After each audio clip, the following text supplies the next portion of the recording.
Au nom du Père et du Fils et du Saint-Esprit, ainsi soit-il. Bien chers fidèles, en ce deuxième dimanche après Pâques, nous entendons ce beau passage de l'Évangile où notre Seigneur se définit comme le bon pasteur de nos âmes. Jésus est le bon pasteur de nos âmes, parce que, tout d'abord, nous lui appartenons. Nous sommes ses créatures, nous sommes donc sa propriété. Il nous a créés, il nous fait vivre jour après jour. C'est lui qui nous donne du temps, le temps dont nous disposons. Nous ne sommes pas maîtres de notre vie, nous appartenons à Dieu qui nous a créés. Donc nous lui appartenons tout entier. Mais bien au-delà encore de l'action créatrice et de providence que Dieu exerce à notre égard, notre Seigneur Jésus est surtout celui qui, envoyé par son Père, est devenu aussi l'un d'entre nous, un homme comme nous, sans cesser d'être Dieu. Et il a fait cela, il est venu en ce monde, il s'est fait homme pour nous montrer l'exemple. Il nous apporte cette lumière éternelle sur notre vie. Il nous découvre ce qui a de la vraie valeur ici-bas. Qu'est-ce qui vaut le coup d'être recherché? Regardons ce que Jésus a fait, ce qu'il a choisi dans sa vie. Cela nous apporte cette lumière du ciel, cette lumière éternelle sur ce qui a vraiment de la valeur. Il nous trace donc le chemin du salut, le chemin du ciel, par son exemple, par son enseignement, par ses paroles.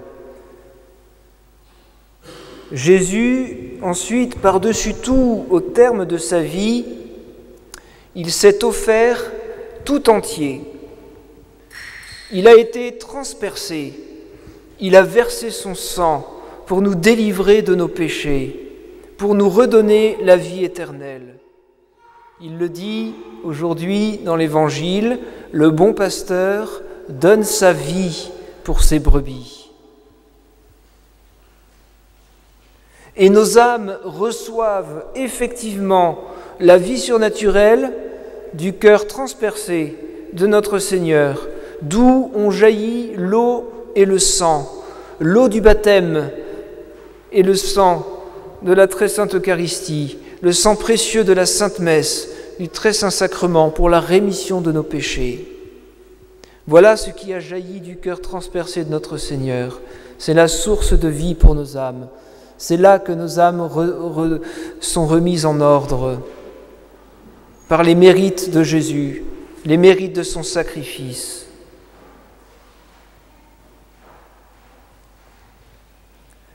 Pendant les 40 jours qui suivent sa résurrection, Jésus apparaît de nombreuses fois à ses apôtres pour achever de les préparer à leur mission.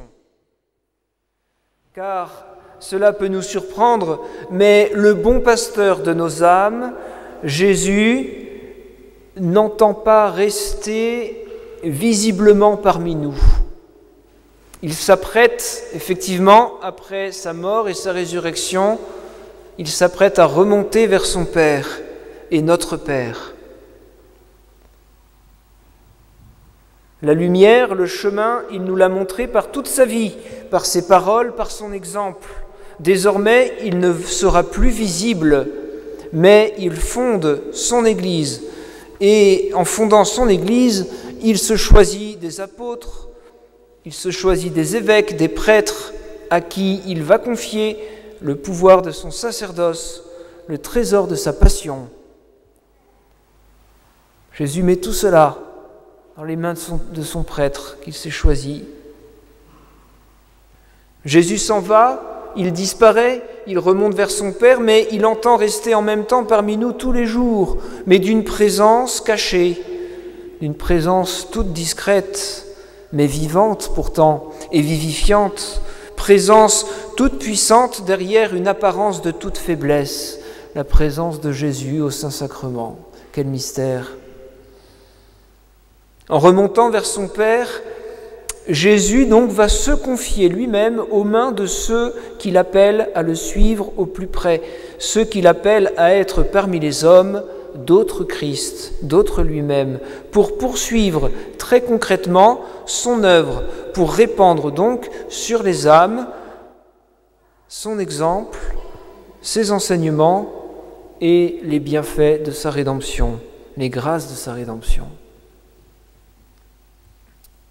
Jésus qui nous a rachetés sur la croix par ses souffrances et par sa mort, et cela, il n'y avait que lui qui pouvait le faire, il veut ensuite, dans son plan, avoir besoin des hommes, besoin d'hommes choisis pour répandre sur les âmes ses mérites. C'est toute la beauté du plan de la providence. Notre Seigneur cherche auprès de chacun de nous cette coopération, même si nous ne sommes pas appelés tous au sacerdoce, tous nous pouvons coopérer à cette œuvre par nos prières, par tout ce que nous pouvons faire, chacun à notre place. Nous sommes appelés à travailler à la suite de Jésus au salut des âmes. Mais au prêtre qu'il se choisit, Jésus confie le divin sacerdoce du Nouveau Testament pour perpétuer tous les jours son sacrifice sur l'autel, de génération en génération.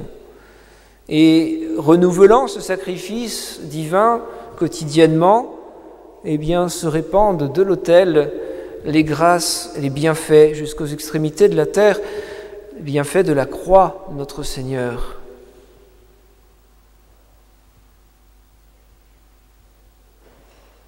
Quelle est belle cette mission que le bon Dieu confie aux prêtres, voyez.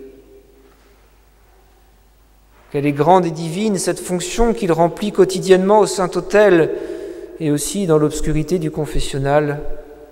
Les mains et la bouche du prêtre dans ses actions sacrées sont celles de Jésus lui-même.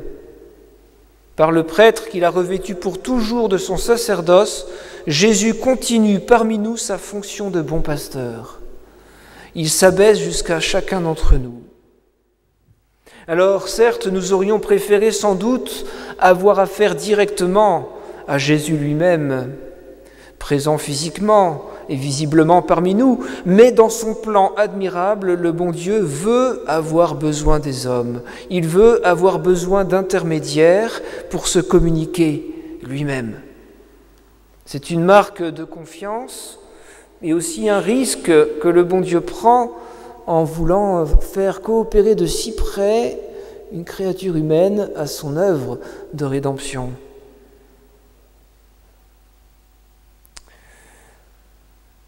C'est un risque parce que, effectivement, notre nature humaine reste faible, même marquée du sceau du sacerdoce, le prêtre reste humain et faible et pécheur, il peut l'être. C'est tout le mystère du prêtre, justement, qui a tellement besoin de la prière des fidèles pour être saint, pour correspondre le mieux possible à cette vocation si éminente qu'il a reçue.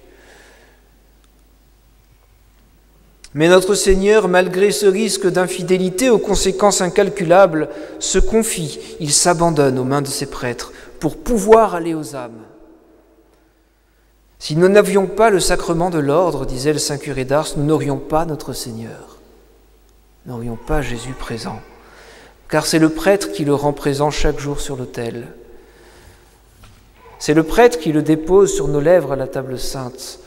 C'est le prêtre qui applique à nos âmes contrites les mérites de Jésus au confessionnal.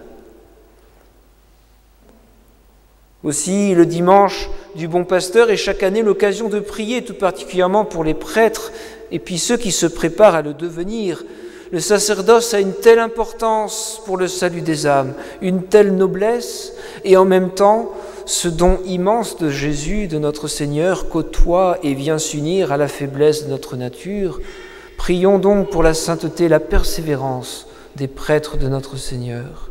Le dimanche du Bon Pasteur est aussi l'occasion privilégiée pour tous les jeunes de se poser la question de la vocation. Qu'est-ce que le bon Dieu attend de moi ? Si je n'ai pas encore fait le choix de l'état de vie dans lequel je vivrai, eh bien, cette question, on doit se la poser. Qu'est-ce que le bon Dieu attend de moi ? L'appel d'une vocation ne se fait pas entendre nécessairement d'une manière évidente et sensible au départ. Ça peut l'être, mais pas toujours, et même rarement.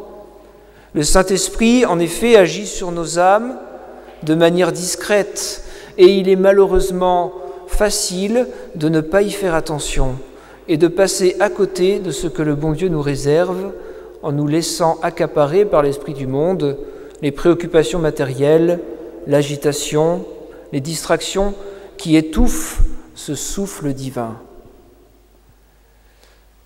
C'est surtout dans le silence et le recueillement, dans la prière, que notre âme se met à l'écoute de ce que le bon Dieu voudrait de nous. Et c'est aussi au confessionnal, auprès de son confesseur, que cette question se traite. Mais une vocation est aussi, soulignons-le, le fruit d'un terrain favorable, disposé, d'un terrain fertile. C'est donc aussi le fruit d'une éducation équilibrée, vertueuse, qui éveille à la piété, au don de soi, à l'esprit de sacrifice. C'est donc dans les familles, chez les parents chrétiens, que se prépare ce terrain favorable à l'éveil des vocations. C'est au sein d'une famille vraiment catholique que se préparent les prêtres de demain, et il faut en être bien conscient. C'est l'une des belles fonctions que le bon Dieu confie aux parents, de faire en sorte que leurs enfants puissent répondre à ce que le bon Dieu attend d'eux.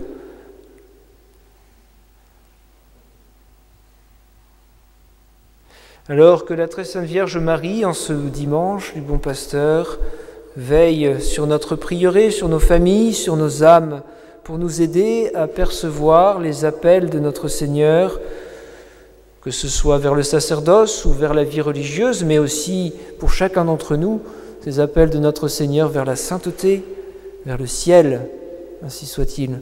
Au nom du Père et du Fils et du Saint-Esprit, ainsi soit-il.